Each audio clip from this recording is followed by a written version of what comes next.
All right, what's up, everybody? Jess here. I'm replacing the water pump on my Toyota Tacoma. It's 2004 model, so this is the 5VZ-FE model, the 3.4 liter V6. And like I said, I'm replacing the water pump, but if you're in here and you've got this much off, you might as well go ahead and pull these cam pulleys off. This little cover here, and there was a little one of your belt guides down here on this crank shaft. You might as well, that just slides right off.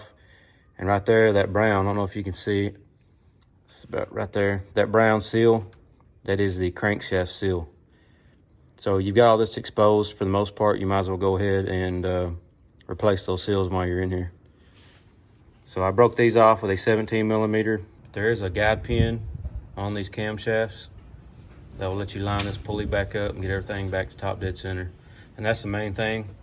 That's really the only worry I had. I didn't know how I was going to keep those lined up with the shaft, but it's got a keyway on that shaft. So just remember to keep everything aligned to top dead center as you're putting your pulleys back on, your belt back on, and you should be good to go.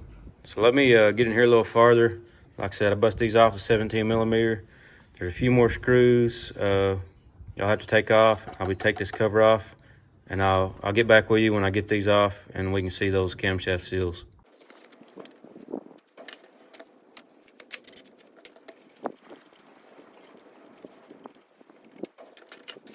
All right, I'm pretty sure all the bolts in this cover are 10 millimeter. You got a sensor here, camshaft sensor, so that looks like a 10 mil also.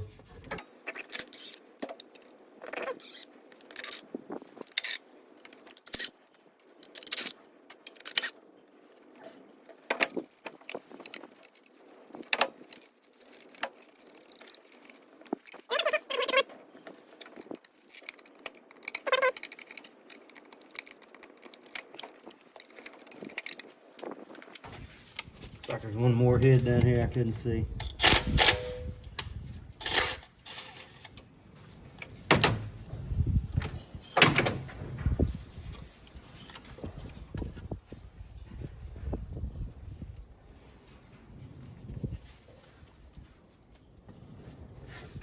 All right, so you can see the camshaft seals.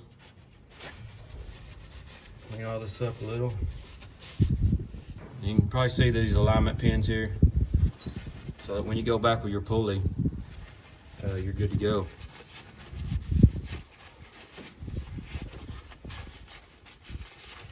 Now what I have is a shaft style puller. I also have what they call a hammer style, which is it's got a screw on the end of it. You screw it in, and it has a slide hammer where it slides back and it kind of hammers that seal out.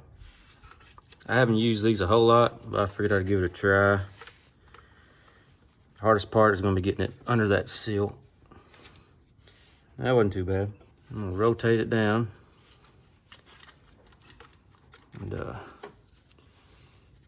get our lever here on something solid.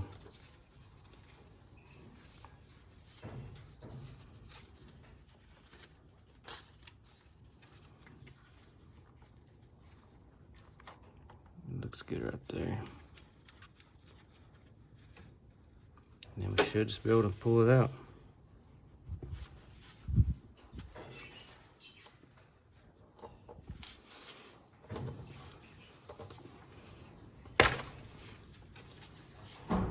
And there's the old seal.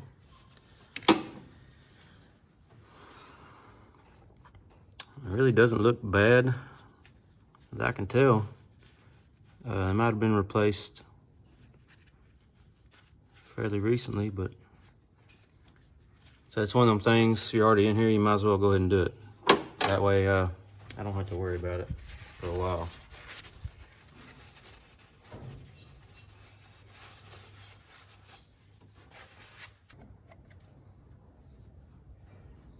Got some new oil. I'm just gonna kind of lube this up a little bit. Kind of help that seal slide in. Also put some on the seal.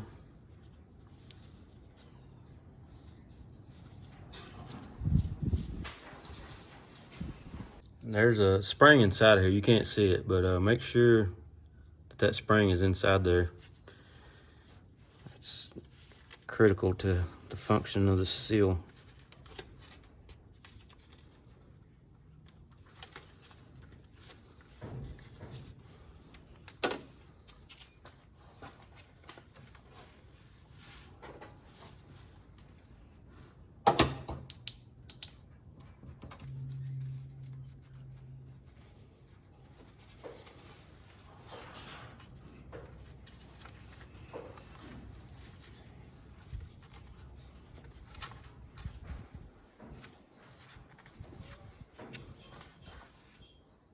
This is just a little, I think it's actually come off of like a jack, trailer jack, but it fits perfect over this shaft. And if you can find something like this, that'll work best because it lets you get equal pressure when you're tapping this in all around that seal. But you can also come in with something flat and hit a little bit on this side, hit a little bit on this side, just kind of work it around until that seal is flush. And you should be good to go.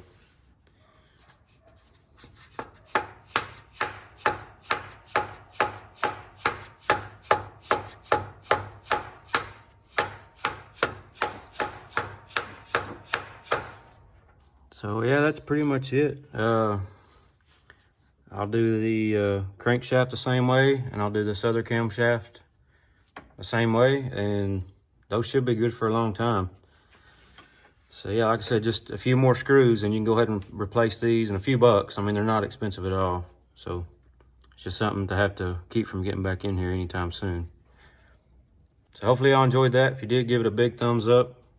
I normally don't do mechanic videos, more of a farm ranch channel. But I was in here, so I thought I'd show you that and kind of suggest that you replace these seals while you're in here. So thanks again for watching. I'll see you on the next one.